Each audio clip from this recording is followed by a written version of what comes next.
نئے کپڑے دھوئے بغیر پہننا۔ رئیس الدین انڈیا سے پوچھتے ہیں کیا نئے کپڑوں کو بغیر دھوئے پہن کر نماز پڑھ سکتے ہیں؟ بعض لوگ کہتے ہیں کہ نئے کپڑوں کو بغیر دھوئے پہن کر نماز نہیں ہوتی۔ بھئی یہ بعض لوگ بالکل غلط کہتے ہیں۔ شریعت میں اصل طہارت ہے، جب تک ہمیں کپڑوں کے ناپاک ہونے کا یقین نہ ہو ہم پاک ہی سمجھیں گے اس کو، ورنہ تو ہر چیز کے بارے میں آپ سارا دن یہی بیٹھ کے سوچتے رہو کہ کہیں ناپاک تو نہیں ہے یہ۔ تو اس لیے کپڑوں میں اصل، بلکہ ہر چیز میں اصل یہ کہ وہ پاک ہے جب تک کہ اس کے ناپاک ہونے کا یقین نہ ہو۔ تو کپڑے آپ نے خریدے کیونکہ آپ کو یقین نہیں ہے ناپاک ہونے کا، تو آپ پاک ہی سمجھیں گے اور ان کو پہن کر اگر آپ نماز پڑھ لیں گے تو نماز ہو جائے گی۔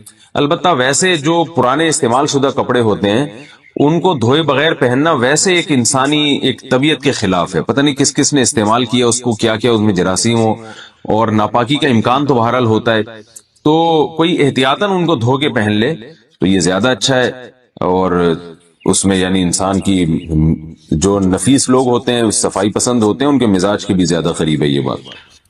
دوسری ماں کی اولاد محرم ہے یا نامحرم، یعنی سوتیلی ماں کی اولاد۔ میرے والد صاحب نے میری والدہ کی وفات کے بعد میری خالہ سے نکاح کیا۔ خالہ کے پہلے سے 3 بچے تھے، کیا ان بچوں میں سے میرا کسی سے نکاح ہو سکتا ہے؟ اگر نہیں تو کیا ان کے لیے ان کو مجھ سے پردہ کرنا لازم ہوگا یا نہیں؟ کامران شیخ انڈیا سے پوچھتے ہیں۔ بھائی یہ بچے آپ کے کزن ہیں، آپ کے والد کے تو یہ سوتیلے بچے بن گئے، لیکن آپ کے سوتیلے بہن بھائی نہیں بنے۔ وجہ اس کی ہے کہ ان بچوں کا باپ بھی الگ اور ان بچوں کی ماں بھی الگ۔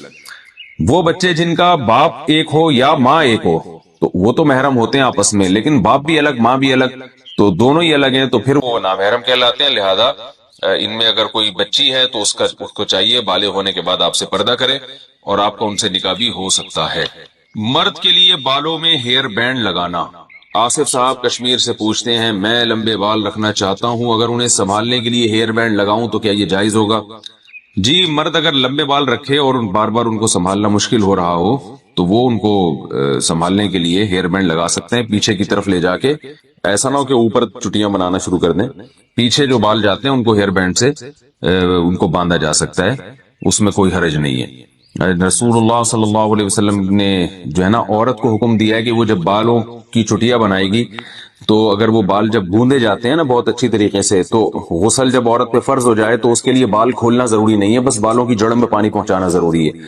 اور اس کے تحت فقہاء لکھتے ہیں کہ مرد نے اگر بالوں کو گوندا ہوا ہو اور اس کی یعنی گویا کہ ایک طرح سے پیچھے چٹیاں بنائی ہوئی ہو تو مرد کے لیے بال کھول کے غسل کرنا ضروری ہے۔ تو اس سے پتہ چلتا ہے کہ اس زمانے میں مرد بھی بڑے بال رکھتے تھے اور بعض دفعہ سنبھالنے کے لیے ان کو باندھ بھی دیا کرتے تھے۔ تو اس لیے اگر مرد نے بڑے بال رکھے اور کہیں بھاگنے دوڑنے میں مشکل ہو رہی ہے تو وہ ان کو عارضی طور پر ربڑ بینڈ سے یا کسی بھی چیز سے وہ ان کو پیچھے باندھ سکتے ہیں۔ اسپائنر میں کپڑے سکھانے سے کنگھالنے سے کیا پاک ہو جاتے ہیں؟ میری واشنگ مشین آٹومیٹک ہے، اس میں اسپائنر میں کپڑے کنگالتی ہوں، گندے پانی کے بعد صاف پانی بھی کافی دیر آتا ہے، کیا اس سے کپڑے پاک ہو جائیں گے؟ بنت شاہد کراچی سے۔ اگر ایک دفعہ ناپاک کپڑے دھلنے کے بعد ان میں اتنا پانی بہا دیا جائے کہ ایک طرف سے پانی آ رہا ہو اور دوسری طرف سے نکل رہا ہو، کہ اگر آپ یہ سمجھتے ہیں کہ 3 دفعہ ان پانی کو کسی برتن میں ڈبویا جاتا تو اتنا پانی جتنا استعمال ہوتا اتنا پانی بہہ چکا ہے تو وہ کپڑے پاک ہو جائیں گے۔ لیکن جو مشینیں آٹومیٹک آ رہی ہیں میری معلومات کے مطابق اس میں ایسا ہوتا نہیں ہے، پانی بہتا نہیں ہے، بلکہ ہوتا یہ ہے کہ ایک دفعہ پانی پورا بھرتا ہے، اس میں کپڑے صاف ہوتے ہیں، پھر دوبارہ پانی بھرتا ہے اور وہ پانی نکلتا ہے، پھر تیسری دفعہ پانی بھرتا ہے وہ نکل جاتا ہے۔ تو اس طرح سے کپڑے پاک نہیں ہوتے، کیونکہ اس کی وجہ یہ ہے کہ ابھی کپڑے جب ایک دفعہ جب دھلے ہیں تو کپڑے ناپاک ہوتے ہیں، تو کم سے کم 3 دفعہ ان کو پانی میں کنگھالنا ضروری ہے، تو 3 کے بجائے وہ 2 دفعہ کنگھالے جاتے ہیں۔ تو اس لیے بہتر یہی ہے کہ جب مشین نے 2 دفعہ کنگھال دیے تو ایک دفعہ آپ خود کنگھال لیں، یا تو یہ کام کر لیں یا یہ کر لیں کہ جاری کریں پانی کو۔ جاری کا مطلب پائپ لگائیں، ادھر سے پانی آ رہا ہو اور ادھر سے نکل رہا ہو، تو جب اتنا پانی نکل جائے گا جس میں آپ کو اندازہ ہو کہ کپڑے پاک ہو گئے تو کپڑے انشاءاللہ پاک ہو جائیں گے۔ ناپاک کپڑے کو مشین میں ڈالنے سے پہلے کیا دھونا ضروری ہے؟ مرد حضرات کو جو احتلام ہوتا ہے اگر وہ کپڑا ہم ڈائریکٹ آٹومیٹک مشین میں ڈال دیں تو کیا وہ کپڑا پاک ہو جائے گا یا پہلے اس ناپاک کپڑے کو الگ سے دھونا ہوگا پھر مشین میں ڈالنا ہوگا؟ دیکھو آٹومیٹک مشین اگر 3 دفعہ دھو کے